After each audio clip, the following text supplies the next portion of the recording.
tonight on CBC Vancouver News. We have flattened that curve. Whatever actions we take, we know that there's a significant human cost if we get it wrong. BC prepares to ease some COVID-19 restrictions next month. Also, they sedated her and put her on a ventilator, and she was out for like 2 weeks. survivor story. Mom? The Vancouver woman recovering at home after beating the virus. And it took me 20 years to build this place, and it took only a few minutes to lose it to the fire. behind the fire line in the Squamish Valley with homeowners who've lost everything. This is CBC Vancouver News.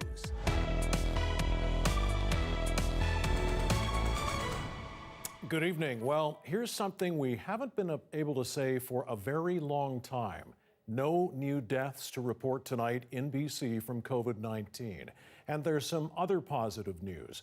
BC is preparing to ease some coronavirus restrictions as early as next month, but that hinges on a continued bending of the curve. Our Tanya Fletcher is live with more on the province's updated modeling projections released today. Tanya, what's the first measure we might see change? Getting elective surgeries back on the schedule, Mike. The province has indicated that could happen by mid-May. And that's because new data revealed today shows BC's curve is not only flattening, it's now beginning to bend downward. And if active cases and hospitalizations continue to fall, we could also see a shift with schools. Now, when is still unclear, but here's what a gradual return to the classroom might look like. It may mean smaller classes, only some children going to school at certain times, none of the mingling that we used to have with kids getting together. Some children doing remote learning while others are in a classroom situation and able to maintain those safe distances. As for the kickstarting of the economy, she says that will depend on how well each business can still operate within the parameters. There will be some hybrid for a period of time, where people are working from home and smaller numbers are in the workplace, for example. I don't think we're going to be getting away from having smaller numbers in our grocery stores and lining up and having those patients to do that in the near future, in the coming months. And Mike, BC is also looking to loosen up non-restrictive travel measures, but only within the province. She warns international travel likely won't happen again until there's a vaccine. Yeah, that's not expected for some time, for certain. And for all those people wondering if, staying home was actually making a difference, what does the new data show us? Yeah, it's fascinating. Justin McElroy will have more in a moment, but first take a look at this graphic. It illustrates levels of activity in BC. So you see on the right, those vertical gray lines, that shows when the various restrictions were put in place. The green line you see going up and down, that's park activity. And you can see a spike kind of as the weather got nicer in spots here and there. The purple line is residential activity, kind of in the middle there, and it shows more of an increase as more people were told to stay home. The yellow line just below that is grocery stores and pharmacies. Even that has started to level off. But look at all of those three lines on the bottom. Those are workplace, retail outlets, and transit. All of them took a plunge as those physical distancing measures kicked in. And BC health officials are using this type of data as ammunition to encourage people not to stop because, as they say, we are still in the eye of the storm. Mike? All right, thanks, Tanya. Tanya Fletcher with us live tonight. It is hard to imagine restrictions being eased, and they won't be, as you heard, for some time. Our Justin McElroy has been digging into the latest models and data. So, Justin, how can hospitals and schools possibly be reopened if that virus is still out there? Yeah, a big question here, Mike, is how the province will be able to maintain a status quo in terms of hospitalization, stabilizing the virus, and not having an outbreak. So here's a chart that they put forward today. It shows that right now in BC, they estimate that there's around 30% of regular contact happening.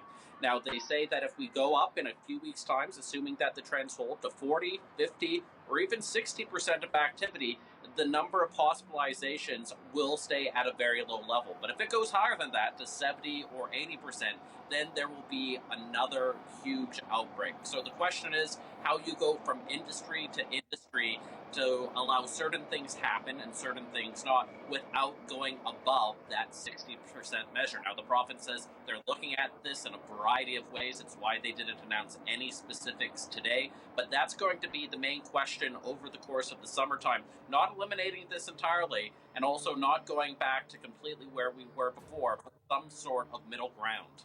Yeah, well, they're treading very cautiously, but how confident is the government about all this? Well, at this point, they're, I would say, cautiously confident. And the reason is because we've had so many days in a row where the information has been relatively static. Take a look at this chart. It shows hospitalizations in British Columbia due to COVID-19. And hospitalizations are an important metric used all around the world right now because, of course, it has nothing to do with how much testing you are or aren't doing. If you have to go to the hospital because of COVID-19, it's very serious. And you can see for almost 3 weeks now, not only has BC been at the same number of hospitalizations, but it's actually been declining a fair bit over the past 4 or 5 days. So that gives the government some confidence that what's been happening is working. It's not a blip at this point, and it's allowing them to start having that discussion. And it will be a couple weeks led until we get specifics of where exactly a new normal might be for BC during the spring and summer. All right, Justin, thanks very much. Justin McElroy reporting live for us tonight. Well, the curve may be flattening, but people are still getting sick from this virus. The latest numbers released by the Ministry of Health today show there were 43 new cases in our province to a total of 1,618. 119 people have been hospitalized, including 52 in intensive care. But as we said earlier, there were no new deaths.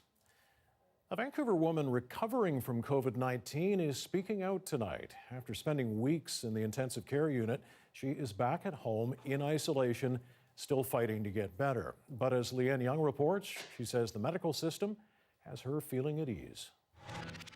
We're gonna eat some fabulous food and pastry. Yes, the next time you see us, we might be a little bit wider. It was supposed to be the trip of a lifetime, a gift of a Spanish vacation from Peggy Tam's son and daughter-in-law, celebrating her retirement and 70th birthday at the end of February. But days after she returned to Vancouver on March 10th, Tam started the fight of her life. She told us she was going to the ER by text, and that was the last we heard from her directly.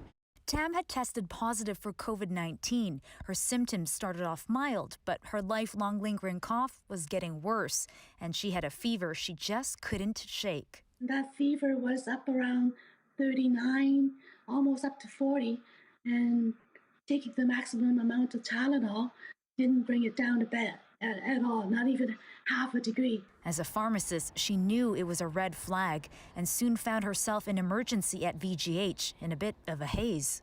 I must be short of breath because I don't remember any of this at all. And they gave me oxygen, and my oxygen sats were below 90, which even with oxygen. They sedated her and put her on a ventilator, and she was out for like 2 weeks. On a ventilator and in ICU. For the Tam family, it was the most frightening moment of their lives. All in a matter of hours, we didn't even get to say goodbye, and we were just so scared. We were playing worst case scenarios in our mind. To make matters worse, no one was allowed to visit Peggy. They couldn't even do video calls while she was in ICU. She was so weak, she could barely communicate. Well, they gave me this erasable board and a felt pen. I could hardly lift that felt pen. Can you imagine how weak you become laying in bed for 3 weeks? But she fought through it. She's home now, her voice still hoarse from weeks of being intubated. She's relying on family for support. David helps with dropping off groceries.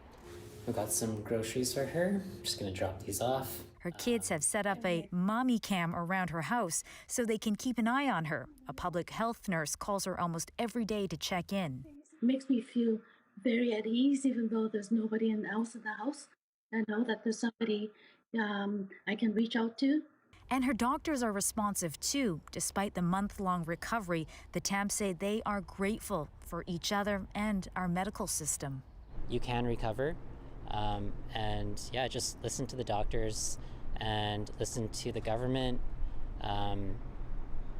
keep your distance. A hope that by staying apart, dream trips like this can one day be reality again. Leanne Young, CBC News, Vancouver.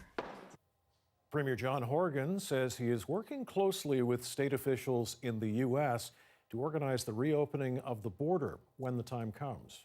We're going to want to make sure that we have a seamless reintegration of our activities, but it will not be, again, the snapping of fingers, and I think we'll take our guidance from Governor Inslee.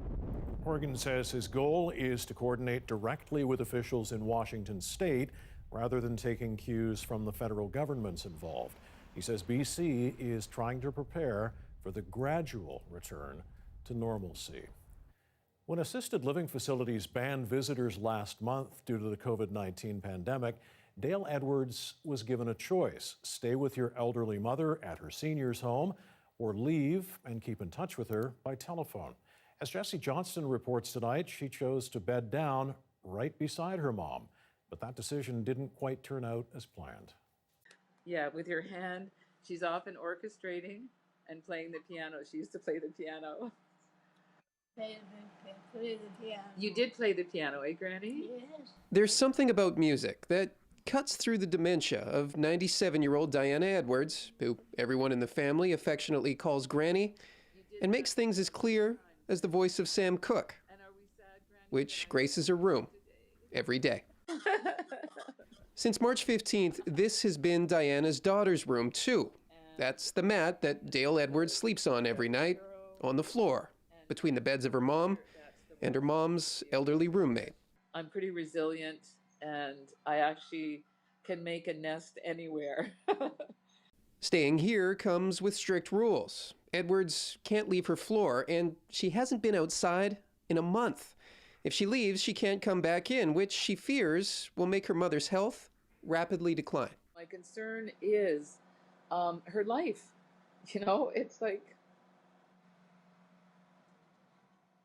because it's going to get harder and harder as I get closer and closer to having to leave. Edwards asked Vancouver Coastal Health for an exemption to its no visitors rule so she can stay through the pandemic. She found out on Easter Sunday. Her application was rejected. And are we sad, Granny, that I have to leave today? Oh, yes. I know, Granny. But then, Thursday night, as she was packing, VCH and facility staff came up with an 11th hour solution, offering Dale her own room. Which isn't the same. It's expensive, but some things you can't put a price on. Like celebrating good news with your favorite person and your favorite singer. Jesse Johnston, CBC News, Vancouver. A 26-year-old Burnaby man is in custody tonight after a van full of cleaning supplies was stolen from St. Paul's Hospital in Vancouver early this morning. Police were called just before 1 a.m. They say a van was taken from the hospital's underground parking lot after the keys were left inside. They located it on Powell Street near Commercial Drive using a tracker in the vehicle and made the arrest there. Charges have been recommended against the suspect. And the province is worried about an alarming increase in the number of calls to domestic violence hotlines, up as much as 300% in some cases. Physical distancing rules mean fewer supports for families at risk and fewer witnesses to potentially violent situations. It also means it can be harder for those in need and at risk to reach out for help. Now, someone you know needs help, you can call Victim Link BC anytime, 1-800-563-0808. Kids can call the Children's Helpline anytime, 310-1234. Both services are confidential. It's been nearly 3 weeks since Burnaby Central Park opened its drive-through COVID-19 testing site. We've done as much as we can to help flatten the spread. Today, Burnaby Mayor Mike Hurley was joined by 4 MLAs to take a look inside the facility. In 2 weeks, staff say it was quick to get up and running and is now helping to ease the load at hospitals and health centers. They say we can expect more supports coming to the testing site, but also for people not using the facility, including mental health supports like counseling in person or online. And when it comes to more testing, staff at the site say they expect more will be needed soon and they are ready for it. BC lawyers are warning COVID-19 closures are causing a crisis in our province's judicial system. It's now been 1 month since courts decided to hear only urgent cases. Trial lawyers say that's sparking a massive backlog in an already clogged legal system. And as Eric Rankin of our CBC Vancouver Impact team reports, BC's top lawman agrees, but he's hoping technology might be the answer. 28-year-old Micah Villarreal is just one of thousands of British Columbians hit hard by the court closures. Badly hurt in a car crash in Surrey 4.5 years ago, her injury lawsuit to recover medical expenses was finally scheduled for April 20th. Now her case is postponed indefinitely due to the COVID-19 crisis. The waiting for this trial date was already so long. I can't imagine how much more horrible and long it'll be once this whole pandemic resolves. The courts now say all civil and family cases are adjourned until the end of May, jury selection until July. The association representing trial lawyers in BC says that's creating a crisis, a growing backlog in an already clogged system. If we can implement such safety and harm reduction measures in liquor stores and grocery stores, surely we can do the same thing in our court system. BC Supreme and provincial courts say they're not completely closed, and they can't be because they're an essential component of the democratic process with vital responsibilities. And while regular operations are suspended, they're open for urgent cases, such as bail hearings and child welfare cases. But a check of the court list on this day shows just 9 hearings, a 10th, maybe even a 20th of what would normally have been heard. I would describe the approach right now in our courts as a matter of triage. BC's top lawman is also worried about the snowballing backlog of cases, something he likens to an iceberg. That iceberg is growing every day, and we don't want to run into it. EB says COVID-19 might actually have a positive impact, forcing the judicial system to embrace technology. And late today, the Supreme Court announced it will launch telephone conference hearings on Monday, but only for simple one-issue, one-hour disputes. That won't help many like Micah, who are still waiting for their day in court. These are people's lives that are in the standstill. Some people were really, really banking on this opportunity to finally get the justice that they deserve. Eric Rankin, CBC News, Surrey.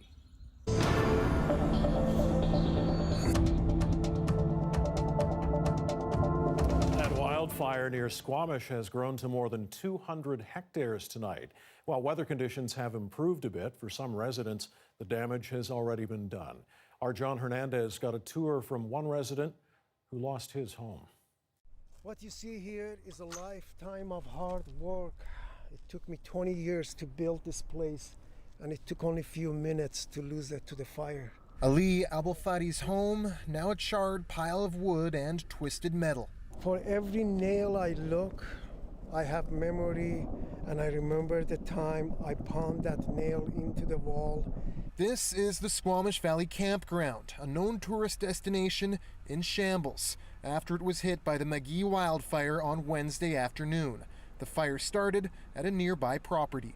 Well, I'm glad we saved the horses, and I'm glad there were no casualties to human, and but it's sad to see the house that I built with my own hand and worked there for many, many years. All the memory, all the pictures, they are all gone.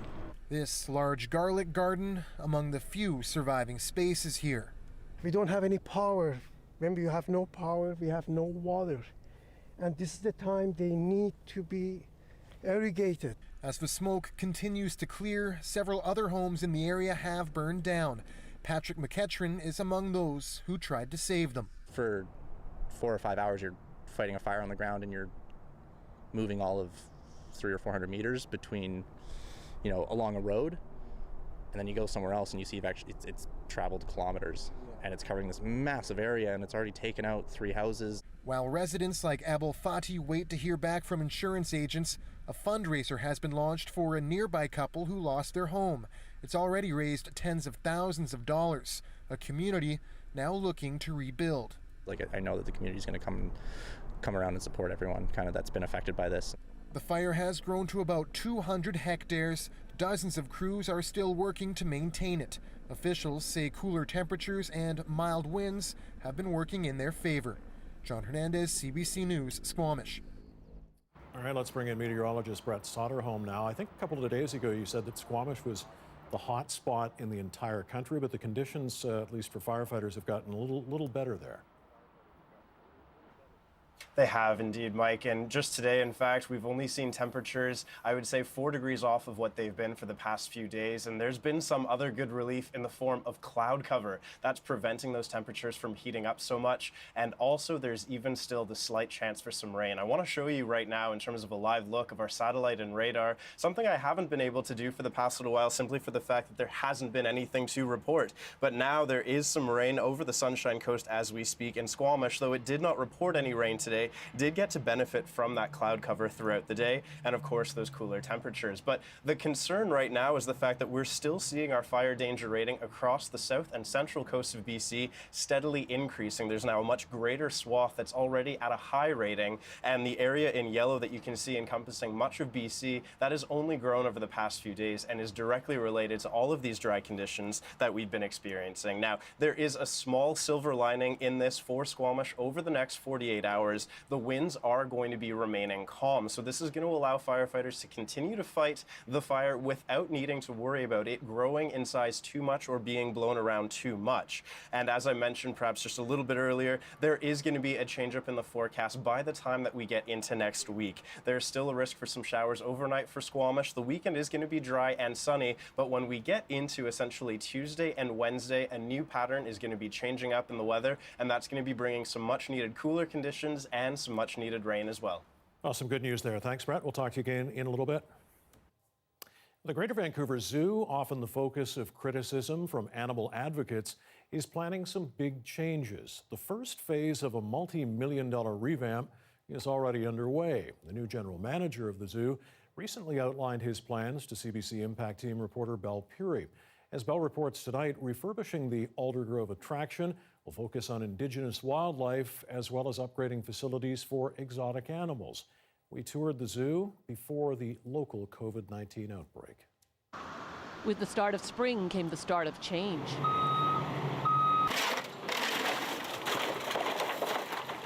Serge Lucier is a new boss with a new vision for the Greater Vancouver Zoo.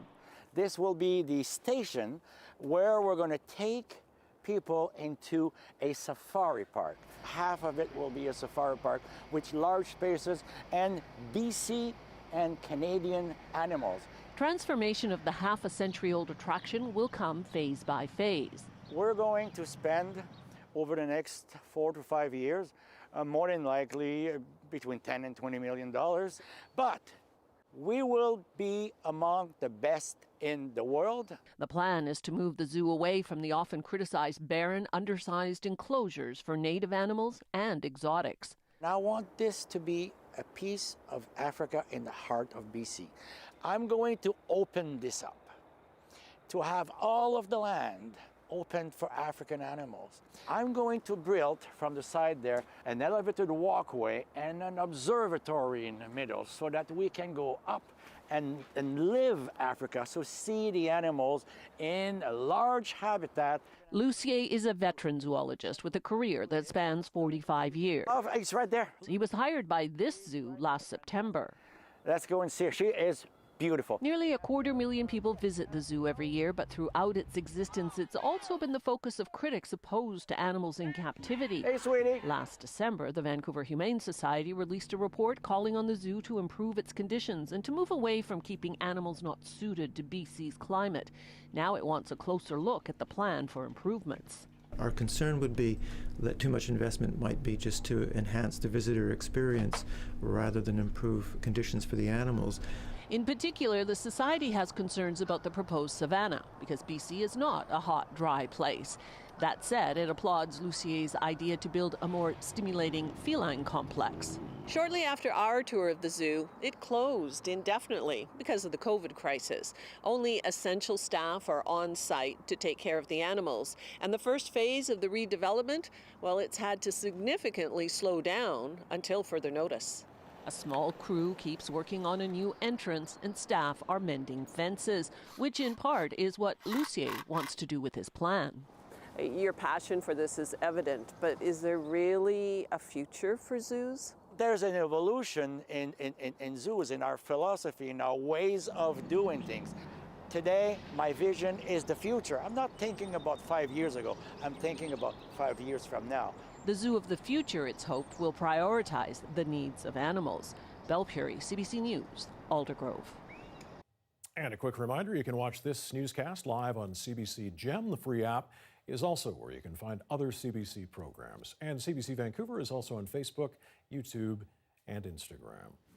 The federal government has kicked in money for the oil patch. Where the money's going and the reaction from Alberta. Next.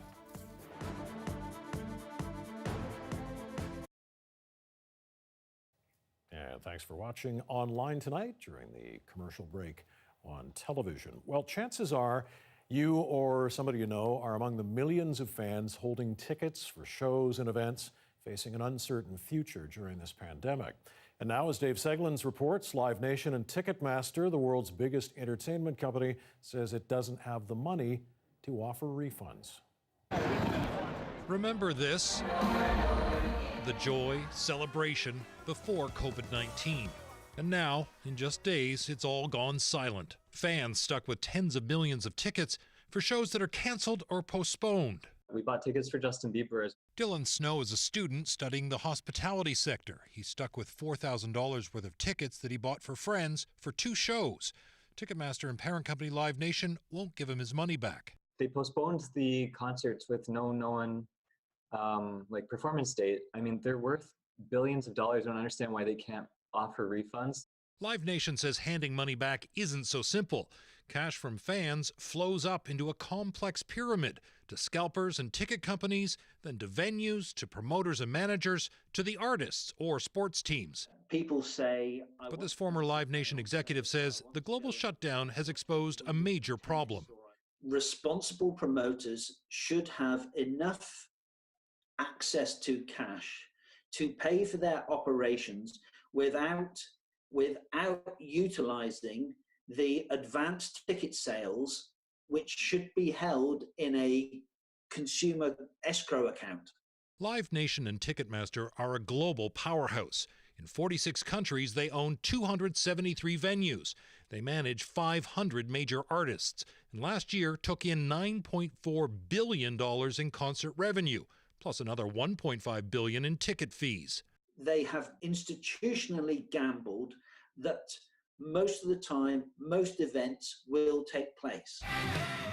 Live Nation, like many companies, is in crisis and is asking fans for patience. While they have over $2 billion in cash reserves, right now they're only giving refunds to shows that are outright canceled. But 90% are technically postponed, yet to be rescheduled, leaving fans out of pocket until COVID-19 lifts. Dave Seglin, CBC News, Toronto. I think it's going to be a while before we get those big concerts and events back, that's for sure. Okay, we've heard this quite a bit. Should I wash my vegetables? The packaging from the grocery store. I think in Britain they're saying you should shower after going grocery shopping, things like that, and how to keep your house clean during the pandemic. We've got an expert coming on a little bit later to answer your questions, so if you have any, feel free to fire away. We'll get those to him later in the newscast, so stay with us.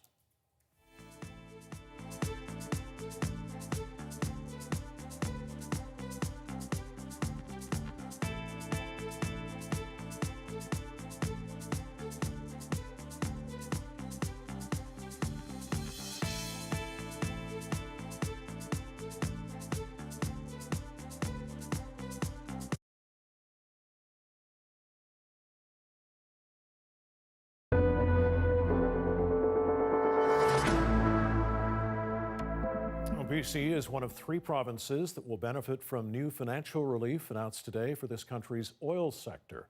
The Liberal government is locking in $1.7 billion that is expected to help maintain thousands of jobs, with a portion going toward the arts and culture sectors as well. CBC's Salima Shivji explains the move and the politics. It was promised. I'm not talking about weeks, I'm talking about hours, potentially days.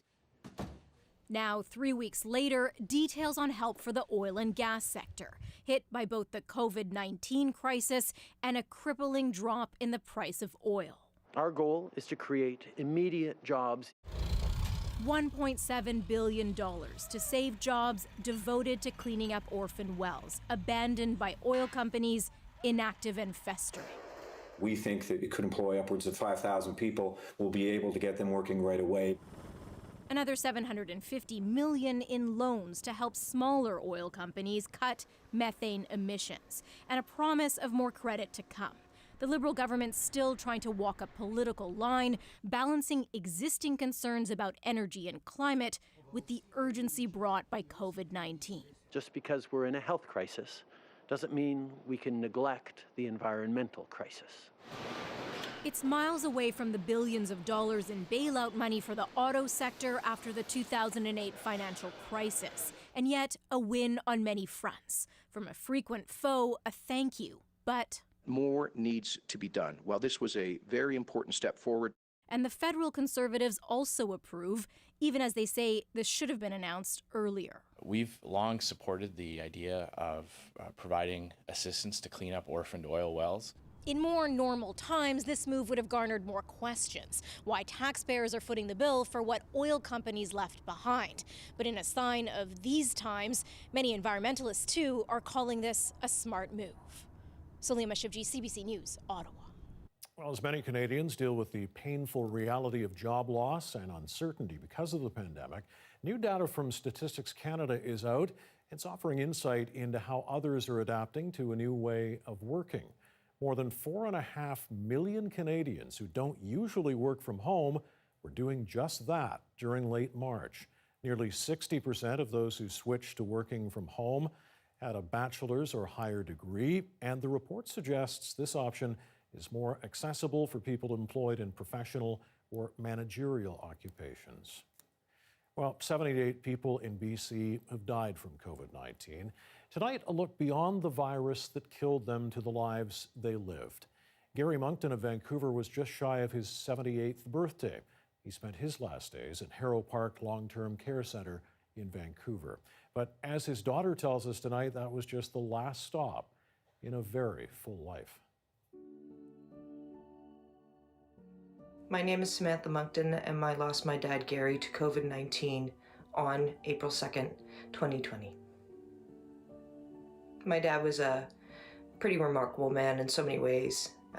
He was blind, and he trained for physiotherapy in England and became a damn good one at that, and moved to Canada with Mum in the 60s and set up a practice in Oshawa.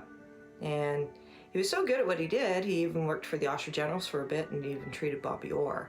But as good as he was at his job, music was a really big deal to him and to us in our family. I knew that when Dad got COVID and he had dementia and he was living at Harrow Park, the care home, he was in isolation, so I knew that music would be like the best gift that I could give him. So I grabbed my trumpet and went down to Harrow Park and stood outside and played for him all the songs that he used to sing to us when we were kids.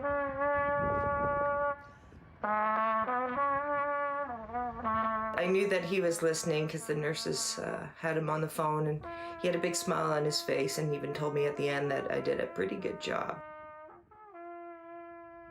I couldn't be there with him at the end, but if I could say something to him, what would I have said? I guess I would have said, don't die, I love you, and night-night.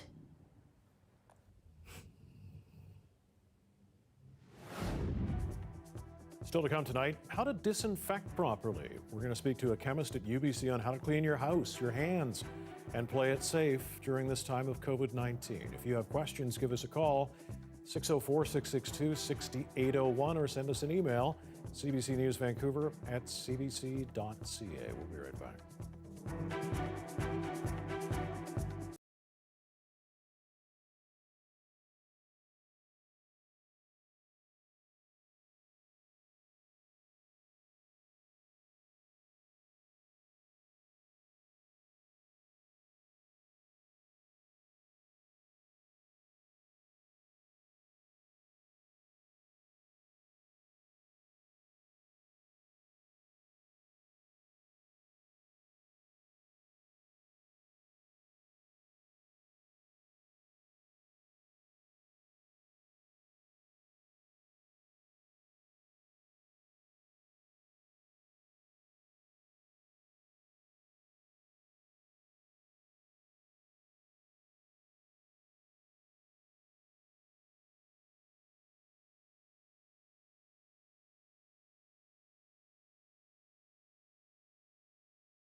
Here are some of the stories we're following tonight on CBC Vancouver News.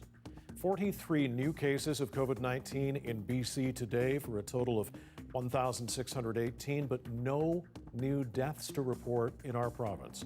The total remains at 78. 119 people are in hospital, down 1 from yesterday. 52 of those people in ICU, that's down 4 from yesterday. What you see here is a lifetime of hard work. It took me 20 years to build this place, and it took only a few minutes to lose it to the fire. His home in the Squamish Valley has been destroyed by a wildfire that is more than 200 hectares in size. Slightly cooler temperatures are helping the 50 firefighters trying to bring the blaze under control. Well, the bending of the curve here in BC was clear today in the presentation from our province's top doctor. But as the CBC's Greg Rasmussen explains, Dr. Bonnie Henry is calling for vigilance, not declaring victory. The tough measures that have turned the streets of Vancouver into a ghost town are saving lives, and people need to keep it up, says BC's provincial health officer. To stay close to home, to stay close to our families, to keep those safe distances. BC feared a surge in cases similar to what's happened in Quebec and to a lesser degree Ontario. Instead, the province's infection rate is much lower, so much that there's talk of a cautious reopening, but not quite yet. We need to find the balance of, how much contact still protects us in our communities and our families, but allows us to open things up. So I can't tell you exactly what it looks like. Planning is underway on exactly how, when, and where schools and businesses will reopen. One key will be to have testing and other measures to quickly respond to and contain new cases. And all of a sudden my breathing started to get really restricted. From someone who's had the disease and is still recovering more than a month later, a warning about risky behavior. We really have to get this under control. Like, I haven't been able to sleep properly.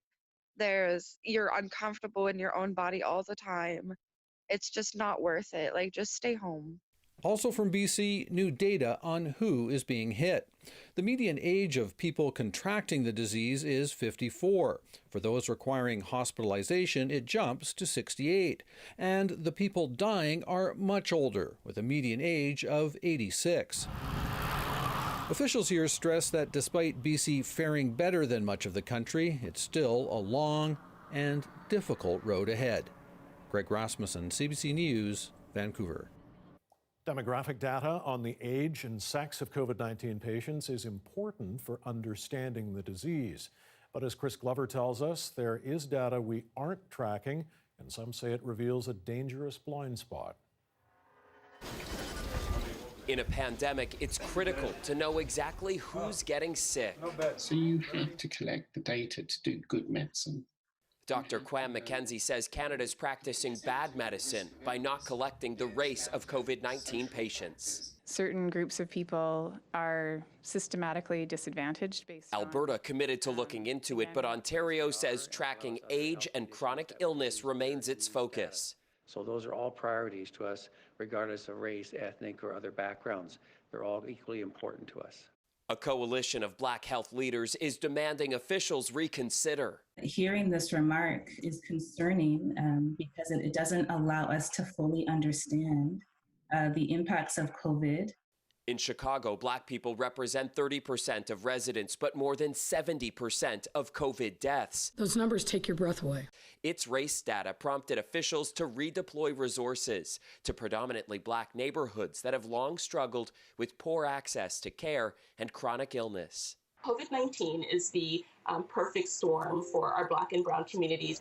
During the H1N1 pandemic, Indigenous people in Canada were 6.5 times more likely to end up in the ICU. Even without race data for COVID, Indigenous health leaders want more resources now. Knowing that these communities are at higher risk for multiple reasons should be a call for action. We can actually guess or we can know, and I think we should know. Dr. McKenzie says better tracking means a better response and potentially a shorter shutdown of society. Chris Glover, CBC News, Toronto. 6:43. There's a live look at Cox Bay Beach from the Pacific Sands Resort outside Tofino. Looks like a pretty nice end of the day there, but a bit more of a mixed day here on the South Coast. So the weekend is in here now. So what do we have in store? Well, Brett will tell us next.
Well, the weekend is finally here. So is meteorologist Brett Soderholm. How are we looking for the weekend? Honestly, all things considered, I think most people are going to be pretty pleased. Still lots of sunshine, warm temperatures, but the only thing that's really lacking is going to be that rainfall. There's the slightest risk for showers tonight, but that's going to be about it until we get into next week. Let's take a look at a weekend planner that I put together for you. I know weekends don't really mean necessarily the same thing as perhaps they used to for many of us, but overall tonight we're going to see those low temperatures drop down to about 7 degrees, and there is that risk for showers. But come Saturday, throughout much of the day and Sunday, we're still looking at mostly sunny skies, and those temperatures quite likely anywhere between 16 and 18 degrees for the entire time. Now, even though no rain is really going to be our story for the next couple of days, there are places within BC that are going to be seeing rain. This includes Vancouver Island, but also throughout Saturday, really want to mention that places in the Thompson and the Okanagan and the Kootenays, all of them combined likely to be getting a few showers off and on throughout the day. So that includes places like Kamloops, Kelowna, and Nelson. But into the Cariboo, for example, for Prince Prince George and anywhere farther north, it's still going to be really quite dry all the way through Sunday, and honestly lasting even farther and beyond to that. One of the things that you'll probably notice here in terms of temperatures is the fact that we're going to be seeing temperatures that are still above seasonal. Normal would be about 13 degrees for Vancouver at this time of year, and now seeing highs closer to 18 on Saturday. But watch what happens come Sunday. You're going to notice, especially for places into the Okanagan, that's probably where the bulk of the hot air is going to be located. We're going to see those temperatures anywhere between 20 and perhaps even up to 25 degrees in Kamloops would not be out of the question. Now, farther to the north as well, Prince George and places like Fort Nelson are going to be well into the upper teens, and I'm just using this as a way to highlight how unusual it is to get such warm temperatures at this time of the year in April. Now, when it comes to a long-range outlook here, I know we are desperate in need of some rain, and this is going to be coming eventually. It's going to be taking essentially until, I would say, Tuesday overnight into Wednesday, and that's likely when we're going to break this dry spell that we've been in. It has been good in terms of getting some much-needed vitamin D, but with the Squamish wildfire and just wildfires in general, the potential is there. We are in desperate need of the rain. So back to Vancouver for our 5-day forecast. You'll see temperatures 17, 16 degrees for the next foreseeable future. Come Tuesday, going to get a little bit cooler, a little bit cloudier, and bring on some of those showers that I mentioned. But hey, you know what? I think at this point in time, every drop matters. Yeah, absolutely. We haven't seen the rain for a while. Thanks, Brett. Coming up, your chance to get your COVID-19 cleaning questions answered. We're going to be speaking with UBC Chemistry Department's Jay Wickenden. If you got some questions, call us at 604-662-6801 or send us an email, cbcnewsvancouver@cbc.ca.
And welcome to our live Q&A, where we take your COVID-19 questions to the experts. Tonight, we're focusing on cleanliness, how and when you should be cleaning yourself, objects, or even groceries during this pandemic. You can ask over the phone, via email, or contact us on Facebook, YouTube, or Twitter. We'll try to answer as many questions as we can. So joining us now live tonight is Jay Wickenden, Senior Instructor in Chemistry at the University of British Columbia. Hi, Jay. Thanks for doing this tonight. We appreciate it. Hi. Thanks for the invite. Okay, let's get right to it. We got some questions. First one from Teresa on Facebook, asking, how important is it to clean our shoes after being out shopping for groceries or walking on a walking path? Should we leave them out, then spray or wipe them, and with what? Teresa says she's taken to wearing her Crocs for obvious reasons. Yeah, I mean, that's a good question. I think we don't know all the answers yet for COVID-19, but we do know that the virus can live on surfaces for up to 3 days, and that surface could be the sole of your shoe. So I think taking regular cleaning precautions, using soap and water, for example, or bleach, diluted bleach solution, would be a way of destroying the virus if it did exist on the soles of your shoes or on the shoe itself.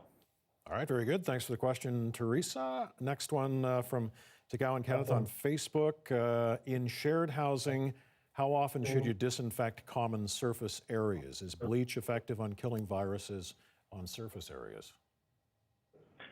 Yeah, again, a really great question. Bleach is one of the chemicals. It's an oxidant, and it will destroy the spike proteins, as well as other proteins and the RNA in the virus. So bleach is an active disinfectant. The WHO guidelines for this says that you should bleach the area of interest for 10 minutes. So leave the bleach solution on the surface to let it do its thing to properly disinfect the area. Now, frequency of cleaning, as frequently as possible, really, especially in high traffic areas. I live in a condo, and door handles, elevator buttons, stuff like that, I would do as efficient a job as possible to disinfect that area. Okay, here's one from KL Anderson Gonzalez on Facebook. Should I be showering when I get home from grocery shopping? Sounds like this person has been doing that. Yeah, and I mean, to be honest, I do shower when I come home as well. I think it's good practice right now to be as clean as possible. And if you're coming out of an area where you've been in a large group of people, I would come home and I personally shower, and the soap, the detergent molecules in the soap and the shampoo, that will help both remove the virus and actually destroy it, which is what we're trying to do overall when we're cleaning.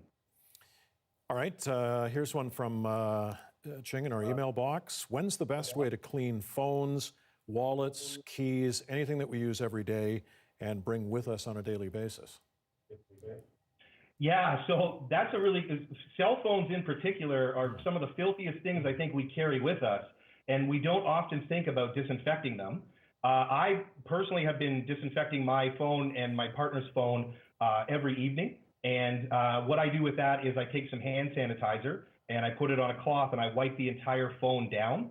The same practice could be applied to keys and other items. The one thing I would caution all of your viewers is to follow manufacturers' guidelines, right? You don't want to destroy the electronic equipment or the smart key that you've got by putting too much of a chemical that will ruin the electronic equipment. Okay, we got about a minute and 45 seconds left. Let's get to some really quick ones here. Does Mr. Clean kill the virus? So I looked up the ingredients for Mr. Clean, and I believe it would kill the virus. It does contain some of the same ingredients that Lysol contains. A lot of these solutions are alcohol-based to somewhat of an extent. They contain ammonium ions, which can act as a detergent. So I think they would be effective. I would follow WHO guidelines on this and leave it on the surface for 10 minutes when you're cleaning things. Okay, time for a couple more. Shelley from our email inbox with hand sanitizer, how long does it actually protect you? So I would say that once it kills the virus on you and you're in your house and you feel safe, that's fine. But the minute you go outside, I don't think it prevents. It's not a protective barrier. right? So what happens is the alcohol eventually evaporates, and then it's just your skin again, right? So we don't have a force field on our hand. We can put little force fields on our hands, for example, nitrile gloves, if you have access to them. But most people don't need those. Just use soap and water and clean frequently. Jay, thanks very much for answering these questions tonight. Very, very helpful, and we appreciate your time. Thanks for joining us. My pleasure. Thank you for the invite. All right. That's it for us tonight. You can always find this news program at cbc.ca/BC. Dan Burrett is here at 11 right after the National. We'll leave you with some shots from Burnaby tonight. Have a great weekend.